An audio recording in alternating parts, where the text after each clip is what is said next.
Hello అండి, నమస్కారం. మేఘాలయలో ఉన్న ఒక అద్భుతమైన ప్రదేశం ఇది. ఇక్కడికి వెళ్తే మళ్ళీ మనకి చూస్తుండ కొద్దీ చూడాలనిపిస్తుంది, మళ్ళీ తిరిగి రావాలనిపించదు. అలాంటి ప్రదేశం ఇది. దాని పేరే డౌకి రివర్. ఇది మేఘాలయలో ఉన్న ప్రదేశం. ఇది ఇండియా బంగ్లాదేశ్ మధ్యన ప్రవహిస్తున్న నది కూడా ఇది.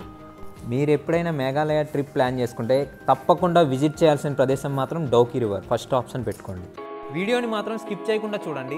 ఈ రివర్కి మరో విశేషం ఏంటంటే పైనుంచి డ్రోన్ నుంచి తీస్తే క్రిస్టల్ క్లియర్గా అడుగు భాగం కనపడుతుంది. మీకోసమే నెక్స్ట్ వచ్చే క్లిప్ స్కిప్ చేయకుండా చూడండి.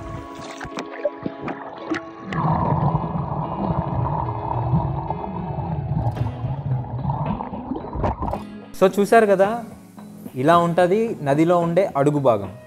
నాకైతే ఫోన్ నదిలో పెట్టినప్పుడు అయితే చెయ్యి అయితే వణికిపోయింది, ఫోన్ ఎక్కడ కింద పడిపోద్దేమో అని చెప్పి. డౌకి రివర్కి వెళ్తున్న మార్గ మధ్యంలో మనకి దృశ్యం ఇలా కనపడుతుంది.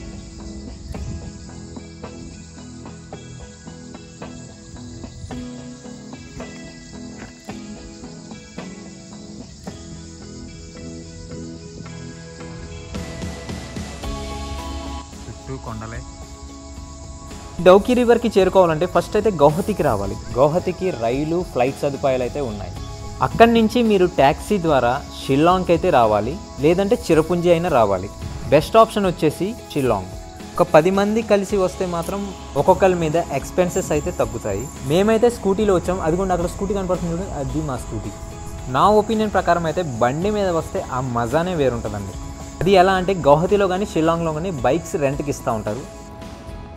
హలో గైస్, ఇప్పుడు మీరు చూస్తారు డౌకి రివర్ని. మేమైతే చిరపుంజి వెళ్ళాము. చిరపుంజి నుంచి అయితే డౌకి రివర్ వచ్చినప్పుడు మాకు 4 to 5 hours అయితే జర్నీ పట్టింది. మీరు గమనించాల్సిన విషయం ఏంటంటే మనం మేఘాలయలో ఉన్నప్పుడు చాలా చల్లగా ఉంటుంది. బంగ్లాదేశ్ బార్డర్కి డౌకి రివర్కి సమీపిస్తున్న కొద్దీ చెమటలు విపరీతంగా వస్తాయి, విపరీతమైన ఉక్కపోత. అదే ఇక్కడ స్పెషాలిటీ. ఎందుకంటే డౌకి రివర్కి అవతల పక్కన ఉన్నది బంగ్లాదేశ్ మైదానాలు. ఇదే మన టికెట్ కౌంటర్. ఇక్కడ వాళ్ళు 2 రకాల టికెట్లు ఇస్తారు. ఒకటి 800 టికెట్, ఇంకోటి 1000 రూపాయల టికెట్. 800 టికెట్ వచ్చేసి మనకి బంగ్లాదేశ్ బార్డర్ వరకు తీసుకెళ్ళి మళ్ళీ వెంటనే తీసుకొచ్చేస్తారు. అంటే ఒక 10 minutes జర్నీ, 15 minutes జర్నీ పడుతుంది. అదే 1000 రూపాయల టికెట్ అయితే ఒక ఐలాండ్ ఉంటుంది. ఆ ఐలాండ్ దాకా తీసుకెళ్ళి అక్కడ ఒక 10 minutes బ్రేక్ ఇస్తాడు. ఆ 10 minutes మనం అక్కడ ఐలాండ్లో దిగి మనం కొద్దిసేపు రిలాక్స్ అయ్యి మళ్ళీ వెంటనే బోట్ ఎక్కేస్తాము. సో ఇది వచ్చేసి ఒక ఆల్మోస్ట్ ఒక 1 hour జర్నీ అనమాట. టోటల్ ఇది వచ్చేసి అప్ అండ్ డౌన్ గురించి మాట్లాడుతున్నాను. మీరు ఇక్కడ గమనించవచ్చు, యువతల పక్క మనం ఉన్నది మేఘాలయ, అవతల పక్క మీరు జనాలను చూస్తున్నారు చూడండి, అది వచ్చేసి బంగ్లాదేశ్. మధ్యలో పారుతున్న నదే డౌకి రివర్. మేము బండి పైన పార్కింగ్ పెట్టేసి కింద నది దగ్గరికి వెళ్తున్నాము.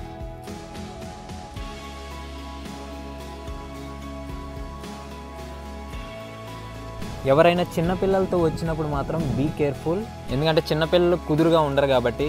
నేను ఆ ఎక్స్పీరియన్స్ని ఫేస్ చేశాను. నేను మా పాపతోటి బోట్ ఎక్కినప్పుడు అయితే ఆ అమ్మాయి పెట్టిన బాధ అంతా ఇంత కాదు. మాకు ఒక పక్క భయము, ఇంకో పక్కేమో వీడియో తీయలేకపోయాను. చాలా భయంకరంగా ఉంది సిచ్యువేషను. ఎందుకంటే ఈ బోట్లో ఒక మనిషి అవతల కూర్చోవాలి, ఇంకో మనిషి యువతలు కూర్చోవాలి. బ్యాలెన్సింగ్ ఉంటేనే బోటు నీట్గా వెళ్తుంది.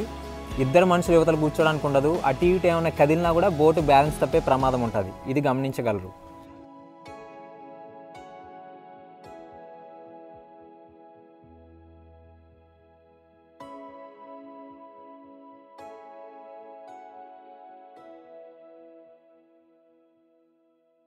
అక్కడ బోర్డు చూస్తున్నారు చూడండి, అక్కడ వరకు మేఘాలయ అని ఇండికేషన్ అన్నమాట.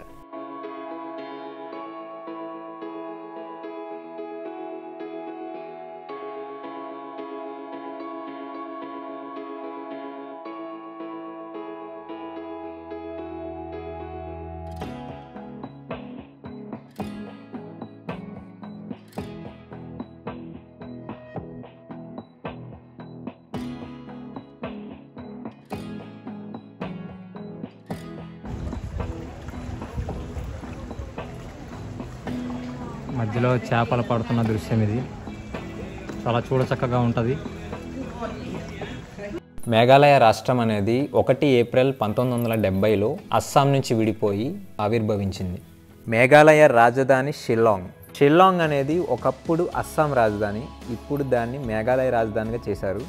ఇప్పుడు అస్సాం రాజధాని వచ్చేసి డిస్పూర్. అది గౌహతిలో సబర్బ్గా ఉంటుంది, అంటే గౌహతిలో ఒక పార్ట్ అనమాట. మనం చిన్నప్పుడు పాఠ్యపుస్తకాల్లో చిరపుంజి గురించి చదువుకునే ఉంటాం, చిరపుంజి గురించి వినే ఉంటాం. ప్రపంచంలోనే అత్యంత ఎక్కువగా వర్షపాతం నమోదయ్యే ప్రాంతం ఇది మేఘాలయలోనే ఉంది.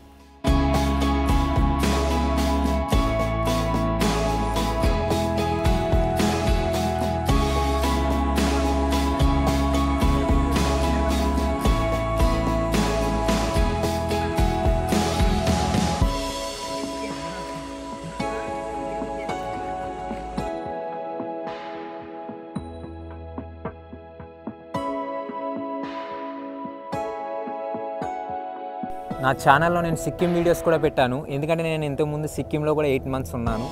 అది కూడా బైక్ రైడింగ్ అయితే మనం ఎక్కడ పడితే అక్కడ ఆపుకోవడానికి, విజిటింగ్ చేసుకోవడానికి, ప్లేసెస్ చూడడానికి చాలా బాగుంటుంది. కాబట్టి బైక్ రైడింగ్ అయితే నేను ప్రిఫర్ చేస్తాను. సో మనమైతే ఇక్కడ ఒక ఐలాండ్ లాంటి ప్రదేశానికి వచ్చామండి. ఇక్కడ అన్ని రాళ్ళు మీరు గమనించవచ్చు. రాళ్ళు చూసారా ఎంత బాగున్నాయో. ఇక్కడ మనము ఒక 10 minutes 15 minutes టైం ఇక్కడ స్పెండ్ చేయడానికి వాళ్ళు బోట్ అనేది ఇక్కడ ఆపుతారు. 1000 రూపాయలు మాట్లాడుకుంటే మనకి ఇక్కడ ఐలాండ్లో దింపుతాడు. సో మనకి సీనిక్ బ్యూటిఫుల్ వాటర్ ఫాల్స్ అనేది మనకి ఇక్కడ కనపడుతుంది.